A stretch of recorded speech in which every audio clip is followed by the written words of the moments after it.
Okay, good morning.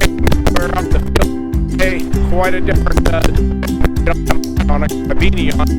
It's about a 30-mile-an-hour wind. I went blue hat, and it's too cold to not have my ears covered, so I put my stocking cap on. Really chilly today. You can see across the valley over here. Fog down onto the top. And it's not raining on the side of the valley. We're doing the same thing we've been doing this couple days, measuring the section here today, starting in the Triassic Spearfish Formation, which is this Shale, which makes up this entire valley. In here is called the Red Valley, the Spearfish Shale, and we're going to start up and end up on top of the ridge up here in the lower Cretaceous sandstones. Sit back, enjoy as we start hiking up the hill here, measuring section.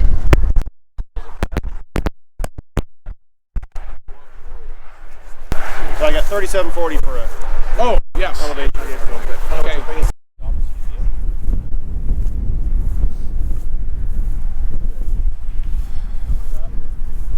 Dr. Statler, where's your best guess of tip direction? Probably off right up in here somewhere. I mean, it's hard to tell.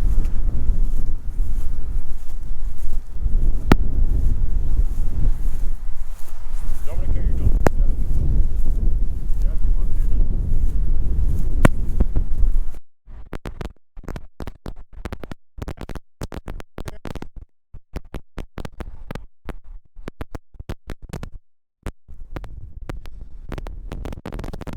All right, weather degraded here. Now it's starting to spit rain at us. But we keep it moving. So we're at the top of the Spearfish Formation right now, capped by gypsum, and that's all this this white in here. You can see it down on the bluffs on down the valley. So gypsum is calcium sulfate, and it's dissolvable in water, so this stuff will dissolve through time and then leave. And so a lot of this is karstified, where it's been dissolved out. Then above the spearfish, which is Triassic, we get into the Jurassic rocks. So right on top of this white ledge of gypsum is the contact between the spearfish and the Sundance. So we're going from Triassic to Jurassic. So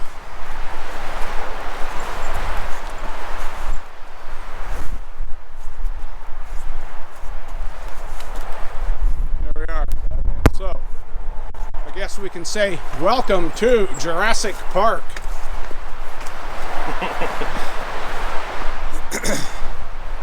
So this is the basal Sundance Formation, a green shale. It's fossiliferous. This is marine. So these rocks were deposited in the sea. There's a lot of marine life in it. The sandstone up here at the top, we'll be up here in a few minutes, is coastal sands, like beach sand. I'll show you some fossils when we find some. So onward and forward. There's 5 stratigraphic units in the Sundance Formation. And here in the northern Black Hills, there's only 4 of those 5 that are present. The very bottom unit is a sandstone unit, and that's not present here. But we have the shales and the marine coastal sands in this unit. So again, looking across the valley, you can see the red coming up. That's the Spearfish Formation. Then the gypsum caps, and then this slope right here is these green, gray shales is the Sundance.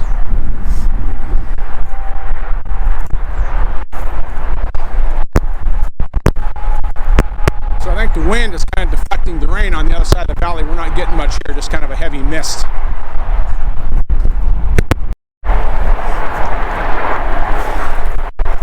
Okay, we made it up. A lot of times when it's hot and not cold and rainy like it is, these rocks right here are a really favorite hiding spot of rattlesnakes. So hopefully this cool weather has them deep under the rocks today, and we won't have to worry about it.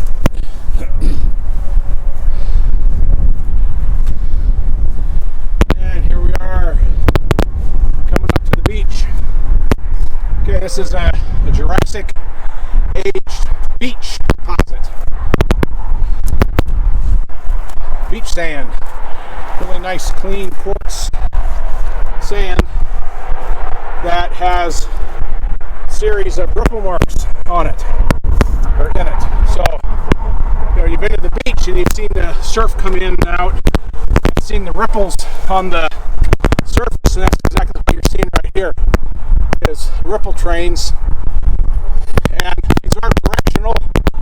So these are oscillation ripples, so they're really symmetric. So wave action came in this way, ran up on the beach, then turned around and came back, and so the water keeps going back and forth and driving sand up, and then comes from this way and drives it up, and you get these oscillation ripples, symmetrical ripples.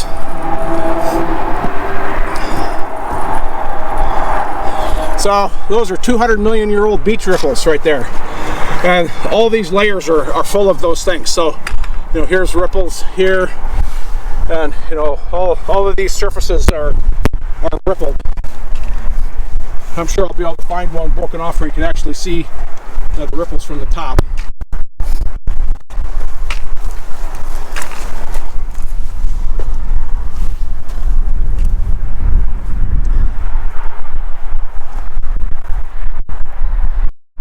Okay, so here's the surface, and looking down, and you can see the ripples in here. So, you know, here's a ripple crest, there's a ripple crest, there's a crest. So trough ripple through here, and again, so the current direction is either back and forth like that. So, and probably the waves came in this way, ran up on the beach, and then turned around and ran back down to the sea that way to the southwest. So I think the Jurassic seas came in this direction.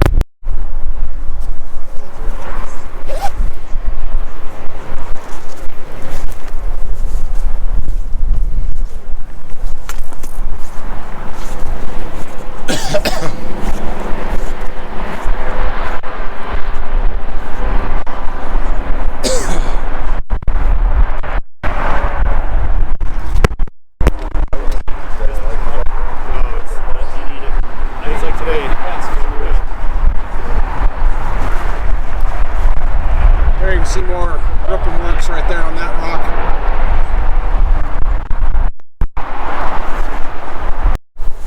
Okay, so we got up to the top of that little sandstone ledge there, and there were some interbedded sands and shales, and then we got up to the top of that, and the overtopping shale, which is this unit of green shale you can see in this road cut right up here, is missing where I'm at. It should be above me, but it's already eroded off. So we are walking down a slope angle that's approximately the dip angle of the formation, where that green shale has already been removed. And then when it starts getting protected under harder rock, sandstone and other rocks, then the slope starts picking back up again and increasing in slope angle. So we're walking across this large field, getting to a point to where we can start measuring thickness again. And it feels like we're getting a little bit of protection here by the closer we get to this ridge. The wind is not as blustery. Okay, this is upper Sundance. You can see the green shale behind me here. This is one of the upper shale units of the Sundance, and this is a fossiliferous unit. It has, again, it's marine in origin. There's a lot of little marine critters in here. The most prominent one is called a Bellum Knight, and they were similar to, kind of like a squid-like animal, that they built a shell that they lived, you know, their bodies were tucked into that shell, and then they hung out at the outer end, and as the critter got bigger, the shell behind him got bigger. So probably in the family of a nautiloid, and the chambers back behind their body is what kept them buoyant and floating in the currents and those types of things. So typically we find all sorts of Bellum Knights weathered out here, fossilized. But there's already been a group up through here yesterday. They might have scoured through here. We'll look here for a minute.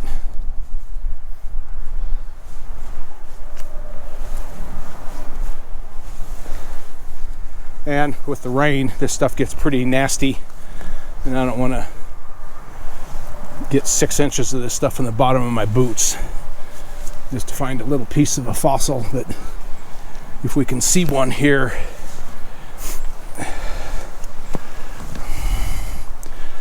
here's a piece of one, but too small.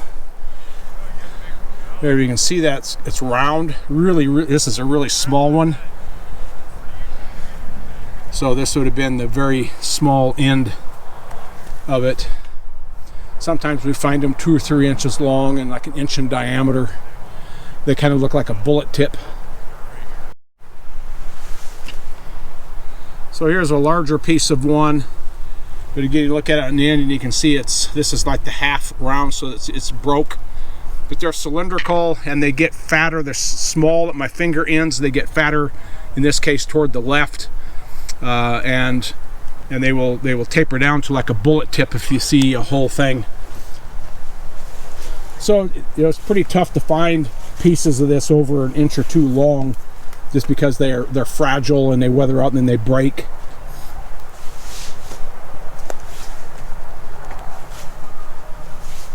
When I was a kid in grade school in Rapid City, along the same ridge going through town, the base of Dinosaur Hill, we would dig Bellum Knights out of there, and we were pulling them out. Again, this is back in the early and mid 60s. We would pull them out of there as fat as big cigars, and 6 and 8 inches long. And I remember we used to keep them in a shoebox.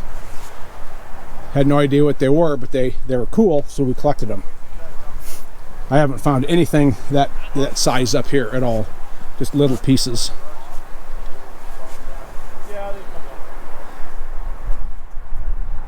So it looks like the rain is kind of pulling up out there. You can see the ground again.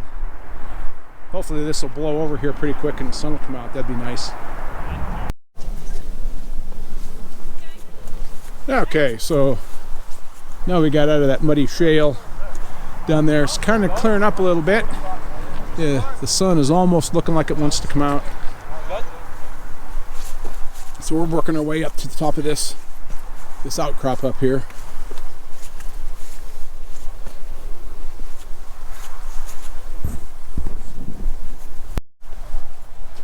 You're sure? I'm sure. Are you sure, Rainer? I'm certain this time. All right. I'm certain I don't know what I'm doing. It might have been on 3 or 4, but who cares? Alright, we're gonna use Toby's. Are you sure? Yeah. Well, okay, we made it up here to the base of this big sandstone. This is the Lakota Formation. You can see cross beds right here. This is a fluvial environment, so river system, river channels, overbank flows that would be muds. So it's a series of these sands, so some shales. It's got great structure in here.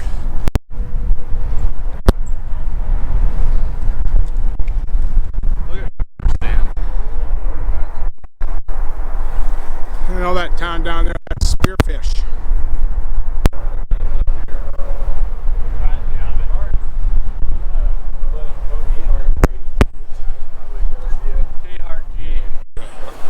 so when we're like 70, we can come back.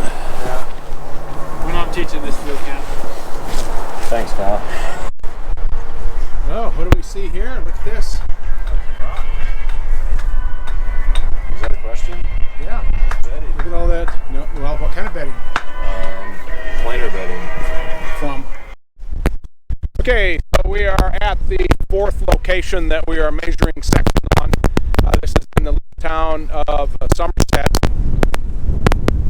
So you can start to see some outcrop up above. So here they're supposed to be assessing, trying to figure out what formation they're in. Yeah, you beat I mean, I think with some hard pressure you can multiply. Okay, this is still Sundance. You can see these drill holes in the rock in several places in here where core has been drilled out of here. The directional attitudes of the core is maintained as the plug is taken, so these cores are then used to measure the magnetism and look at how the orientation of the crust was to the poles during the time when this rock was positive. So that's called paleomagnetism. So we find that quite a few places where people have been out and drilled these holes for paleomagnetic studies.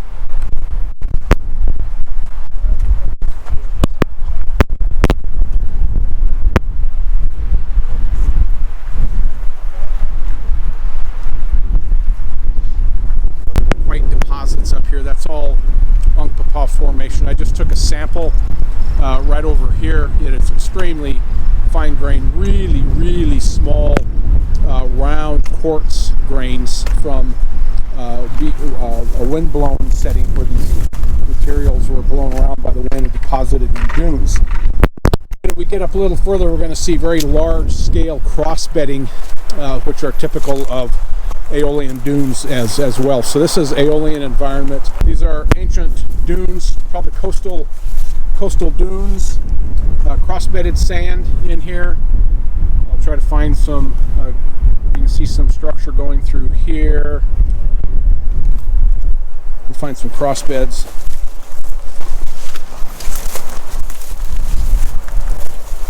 Now here's some cross beds.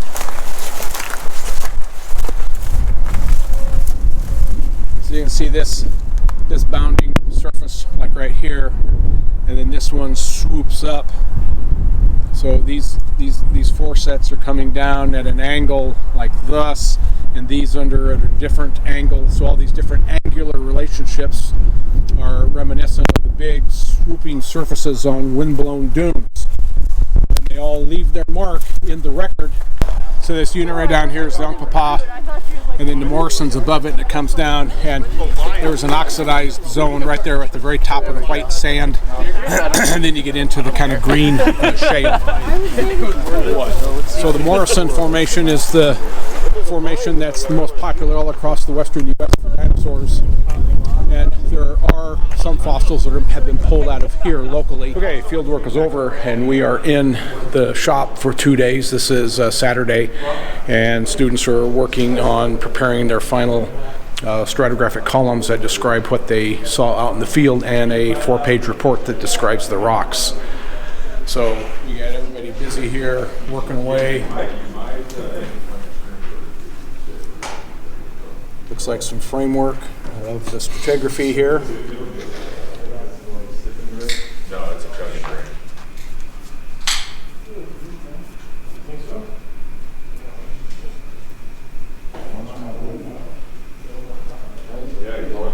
So all of this is hand drafted, not trash. Well, that's an opinion.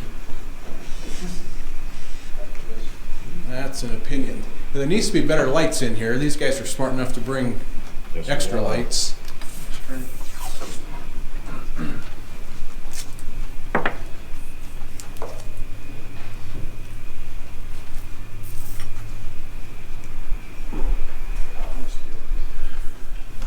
So hand drafted, and then this big white sheet of paper, they pencil it first, and then they use an inking pen and ink it.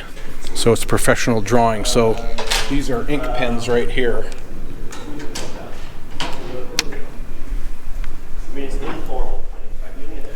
They're just ignoring me right now. They're all zoned out into their work. Okay,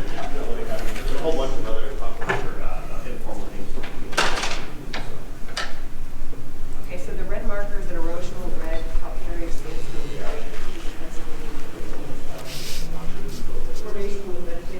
Trevor said arm answered him this morning and he was fine. So what they're doing is they're taking this section and this section. These are two different locations from the field. And then they're going to correlate, say, this unit with something over here with the correlation line, and then have a description on the side of what it is, and they're doing that on that large sheet of paper over there. So everybody has produced 4 of these hand-drawn on the engineering paper, and then they're going to transfer 2 of them as a correlation on the big format paper. Then this is inked over here. So a lot of products, a lot of detail, a lot of hand, and this is all hand done, hand generated. Really fine work.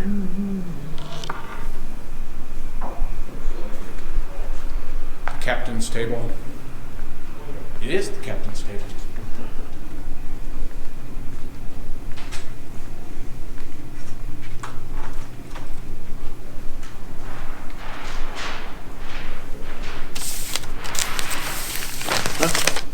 So that's all inked to get correlating descriptions.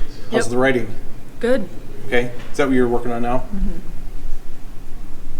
Cool, good. Same with you, you're about the same place? Yep. Okay.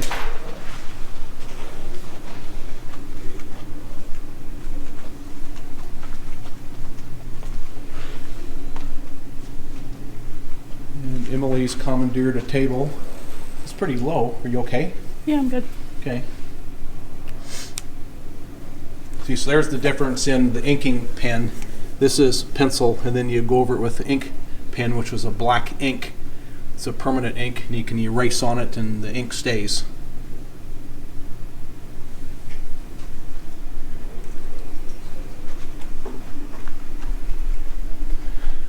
So there'll be a mad scramble about 5 o'clock when everything is due.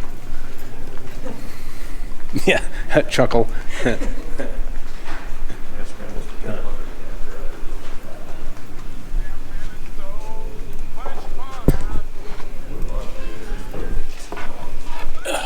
Yep, so from here we commandeer our domain. Got eyes on everybody.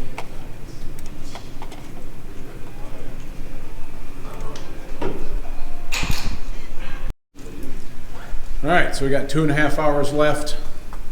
Everybody's still working away.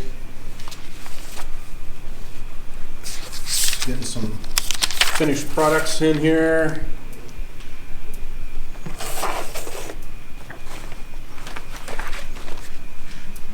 Looks like you're getting ready to put your stuff away. Yeah, I'm packing up and then I'll hand this in. Oh, wow. Okay, so you'll be asleep in 30 minutes.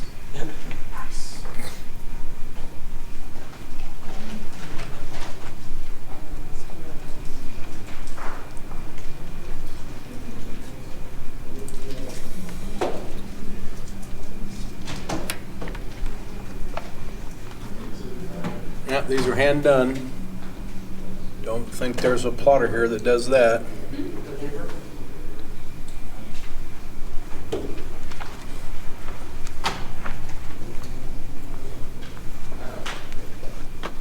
So I better not drink any coffee around here, huh? Well, I'd forgive you. Yeah. After I. Okay, we've got 5. Uh-oh, 6. You're famous. 6 think they're done. It's a big break. Didn't know.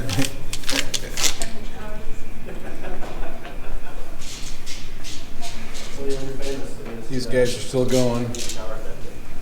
You guys are straight all day tomorrow. No, we'll work on these next week. Are you packing up too? No, Oh. well, some stuff. I need okay. to clear out my section so I can just get it done. Awesome. Yeah. All right. You got your papers? Okay. Excellent. I do. I got it down at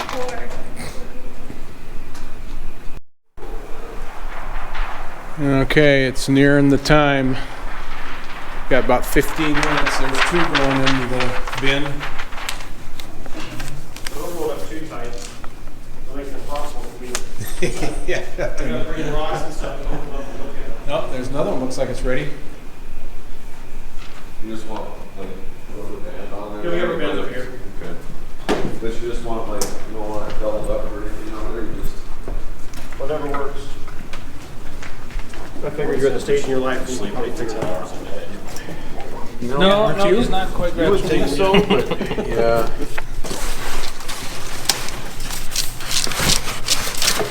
Look at that, all those goodies.